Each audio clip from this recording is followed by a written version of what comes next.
When dealing with complex selections, you can use the Quick Mask mode to refine the edges. Let's start by making a basic selection with the Quick Selection tool. And as I drag through, it does a pretty good job of detecting the edges. There we go.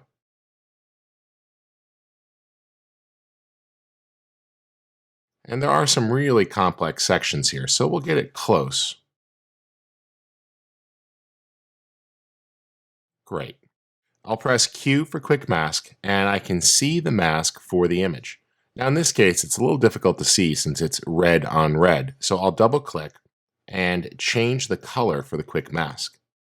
I could also adjust its opacity. And we'll turn that back on. Alright, with that selected, it becomes a lot easier to see the edges. I could zoom in here, and with my paintbrush, paint. Switch to B for brush, and if I paint with black, it's going to add to that selection. White will subtract. So notice I can get very accurate here and use my paintbrush tools. I can also switch over to tools like the blur tool to feather or soften a selection edge by dragging over it.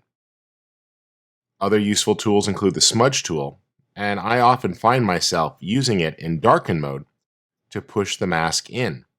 Notice if I push outward, no change is made because it's only pushing the black pixels in the mask. You just want to move through the image here. I'm holding down the space bar to access the hand tool, and this allows me to just gently refine any edges with the Quick Mask mode.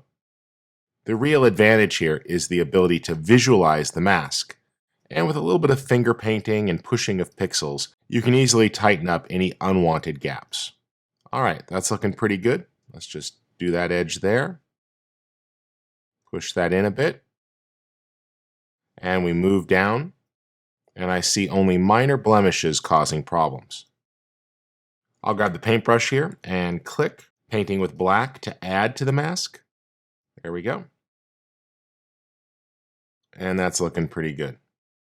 You may want to combine the hardness as well as the brush size to get the results you're looking for. But as you get better with the paintbrush tool, you'll find that this is not very hard to do. Alright, let's press Command 0 to zoom back out. Looks like I've got a selection. Pressing Q will turn that back into an active selection. And then you could take advantage of any of the normal selection tools, such as Select, Refine Edge. This makes it very easy to see. I'll tweak the Smart Radius a little bit. That did a great job. I'll decontaminate the edge colors and make a new layer with a layer mask. Clicking OK isolates it, and I now have that layer masked and extracted from the background.